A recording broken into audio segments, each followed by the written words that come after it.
I never thought a single phone call could turn my life into a bullet riddled nightmare, but that's exactly what happened on a sticky July night in Los Angeles.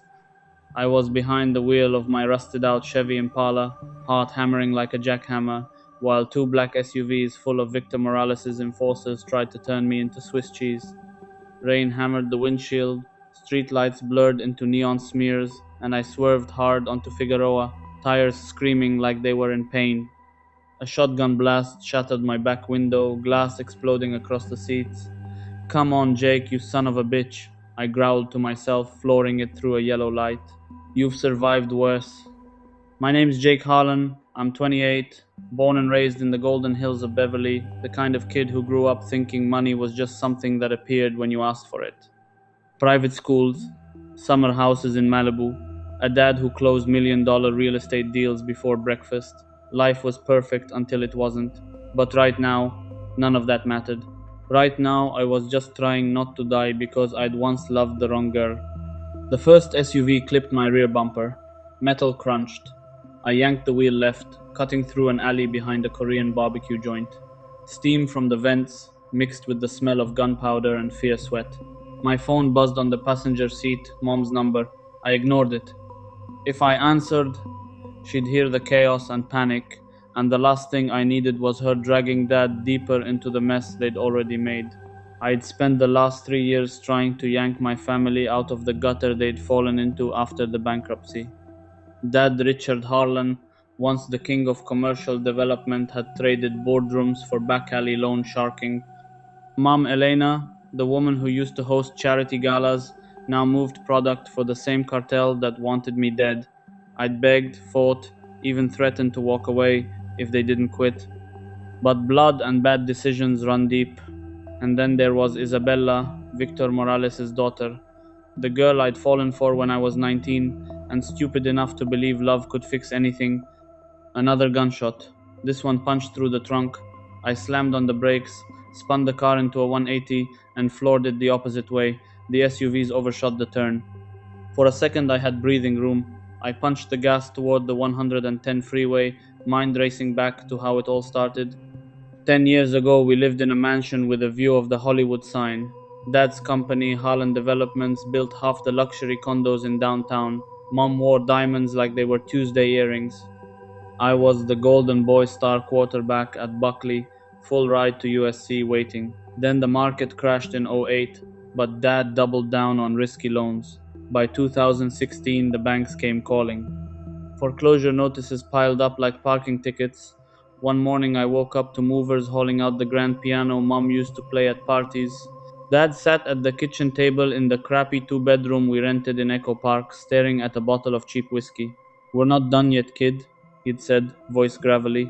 "I got a line on some cash, quick cash."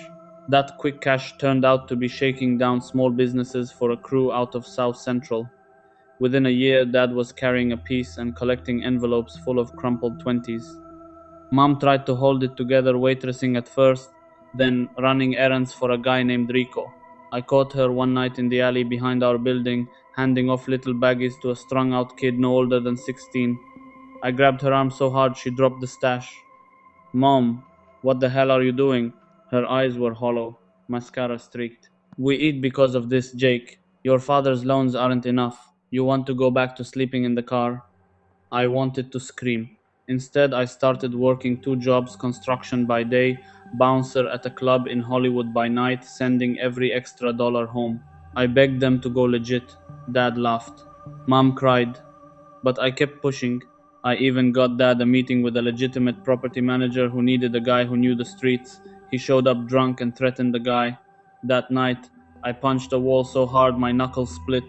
Then Isabella walked into my life like a lit match into gasoline. I met her at the club where I bounced. She was 19, dark curls, eyes like polished obsidian, and a laugh that cut through the bass like sunlight. She didn't know I was the son of a has-been developer. I didn't know she was Victor the Viper Morales' only daughter. Victor ran the biggest Mexican American crew north of the border: drugs, guns, extortion, the works. He kept her sheltered, private schools, bodyguards, the whole princess routine. But She hated the cage. She wanted normal. She wanted me. We kept it secret for 8 months. Stolen nights in my beat up car, picnics on the roof of an abandoned warehouse overlooking the city lights, promises whispered between kisses that tasted like hope. I told her about my parents' spiral. She told me about her father's iron fist and the way he treated people like disposable chess pieces. I'm getting out, Jake, she said one night, head on my chest. College in New York. You come with me. We start over. I believed her. God, I believed her. Then everything exploded. One rainy Tuesday, I got a text from her burner phone. Meet me at the usual spot. Urgent. I drove to our warehouse roof, heart full of plans. Instead, I found her father's men waiting. Isabella was on her knees, lips split, eyes wide with terror. Victor stood over her in a tailored black suit, gold chain glinting like a noose. You think you can touch what's mine, cabron? He snarled at me. My blood? I tried to talk, tried to fight. They beat me unconscious. When I woke up in a dumpster behind the taqueria, Isabella was gone. 2 days later, I heard she'd been sent to a boarding school in Switzerland. Victor made sure the message was clear: stay away or die. But that wasn't the end. 6 months later, she snuck back, contacted me in secret. She was pregnant. My baby. She wanted to keep it, run away together. We made plans, fake IDs, bus tickets to Oregon, a new life. The night we were supposed to meet, Victor's crew ambushed us. Isabella took a bullet meant for me. She died in my arms on the cold concrete, whispering, Love you, always. The baby didn't make it either. Victor blamed me, swore the streets would run red until I was in the ground. That was 3 years ago. I've been running ever since, while still trying to drag my parents out of the life that got her killed. Back in the present, the Impala's engine screamed as I merged onto the freeway. Sirens wailed somewhere behind me, cops or more of Victor's guys, I couldn't tell. My phone buzzed again. This time it was Dad. Jake, where the hell are you, son? Little busy, Dad. Morales' boys are on my ass. A long pause. Then, voice cracking. Your mom, she's in trouble. She took a big shipment from Rico to pay off my last debt. Victor found out. He's got her at the old canning factory off Alameda. Says if you don't show up alone by midnight, she's dead. And he's got me too. I'm sorry, kid. I never meant. The line went dead. My stomach dropped like a stone. Of course, Victor had been playing the long game using my parents as bait because he knew I'd come running. I'd spent years trying to keep them clean, taking extra shifts, even testifying anonymously against a couple of small time dealers to get them scared straight. But the pull of easy money was stronger than my warnings. Mom had started dealing to help Dad. Dad had started enforcing to protect Mom. They were drowning, and I was the only rope left. I took the next exit, tires smoking, and headed toward the industrial district.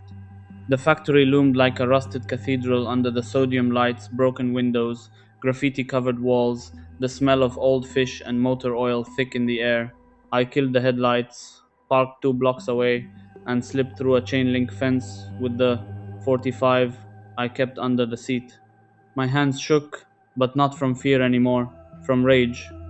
Rage at Victor for taking Isabella, rage at my parents for dragging us all into this, rage at myself for not being enough to save any of them. Inside, the place was a maze of conveyor belts and catwalks. I moved low, boots silent on the concrete. Voices echoed ahead, Mom's high and desperate, Dad's low and defeated. I peeked around a rusted pillar. Mom was tied to a chair, face bruised. Dad knelt beside her, hands zip tied. 3 of Victor's guys stood guard, AR-15s slung loose. Victor himself paced in the shadows, gold teeth flashing when he smiled. Harlem blood always was weak, he said in that smooth, accented voice. Your boy killed my daughter. Now I kill his family. Slow, so he feels it. I stepped out before I could think better of it. Let them go, Victor. It's me you want. Guns swung my way. Victor laughed, low and cold. There he is, the lover boy, come to die like a man. I raised the 45. I'm done running. You took everything from me, Isabella, our baby. But you don't get them too. My voice cracked on her name, the sadness I'd buried for 3 years, flooding back like a dam breaking. I remembered her laugh, the way she traced my scars from construction work and called them beautiful. The nights we talked about names for the baby, Elena if a girl, after my mom, Matteo if a boy. All of it gone because of this man's pride. Victor signaled. One guard fired. I dove behind a metal drum as bullets pinged off steel. Return fire, my single shot caught the guard in the shoulder. He dropped. Chaos erupted. Dad somehow wriggled free and tackled another guy. Mom screamed my name. I rolled, came up shooting, caught the second guard in the leg. Victor lunged at me with a knife the size of my forearm. We crashed into a stack of crates. Pain exploded in my ribs. His knife slashed my arm, hot blood soaking my shirt. I headbutted him, heard cartilage crunch. He staggered. I drove my knee into his gut, then slammed the butt of the 45 into his temple. He went down hard. Sirens again, real ones this time. Someone must have called it in. Dad had mom untied, both of them limping toward me. Victor's remaining guy tried to run. Dad cold cocked him with a pipe. We stumbled out into the night just as LAPD cruisers flooded the lot. I dropped the gun, hands up. It's over, I told the first officer. Victor Morales is inside. He's wanted for everything. Hours later, in a holding room at the station, a detective slid me a coffee. You're lucky, Harlan. Ballistics match 3 open homicides to Morales' crew. Your parents are talking cooperating for reduced charges. Looks like you finally got through to them. I laughed, bitter and exhausted. The sadness hit then, full force. I cried for Isabella, for the baby we never met, for the boy I used to be who believed money could protect you. But underneath it, something brighter flickered. Hope. 6 months later, I stood on the balcony of a small apartment in Santa Monica. The ocean sparkled under a clear sky. Mom was in rehab, real rehab, court mandated, but she went willingly this time. Dad was doing community service, teaching ex-cons how to flip houses legit. He'd even started a small renovation business with a loan from a bank that didn't know our history. I was back in school nights, studying criminal justice. Figured if I could survive Victor's crew, I could help kids like the old me stay off the streets. I still had nightmares. Still woke up reaching for a girl who wasn't there. But the grief had softened into something I could carry instead of something that carried me. I kept a small photo of Isabella in my wallet, smiling on that warehouse roof, wind in her hair. Every morning I told her, "We made it, baby. I'm living the life you wanted for us." One evening, Dad called. "Jake, your mom and I, we're cooking dinner, nothing fancy, just spaghetti, but we want you here, as a family. No deals, no product, no guns, just us." I smiled into the phone. "I'll be there. And Dad, I'm proud of you." He choked up. "Proud of you too, son. You never gave up on us, even when we didn't deserve it." I hung up, stepped back inside, and grabbed my keys. The Impala was long gone impounded after that night, but I had a decent Honda now, paid for with honest paychecks. As I drove toward Echo Park, the city lights didn't look threatening anymore. They looked like possibilities. Victor got life without parole. His empire crumbled under RICO charges my anonymous tips helped build. My parents got probation and a second chance. I got closure. Life isn't perfect, money's still tight sometimes. I still check my mirrors out of habit, but I wake up every day knowing I pulled my family back from the edge. I honored Isabella's memory by choosing better, and for the first time since that rainy night on the warehouse roof, I believe the future can be bright. I pulled up to the little duplex we used to hate. Lights glowed warm through the windows. Mom waved from the doorway, Dad beside her with a tentative smile. I killed the engine, took a deep breath of ocean-tinged air, and walked toward them. "Hey," I said, hugging them both at once. "Smells good in there." Mom wiped her eyes. "We made it, Jake. Thanks to you." Dad clapped my shoulder. "No more running, kid." We sat down to spaghetti and cheap red wine, laughing about old stories, the good ones from before the fall. For the first time in years, the table felt like home. Not the mansion with the view, but something better. A family that had stared into the abyss, clawed its way out, and chosen each other anyway. Outside, the city hummed on, full of danger and promise. Inside, we were safe, whole, alive.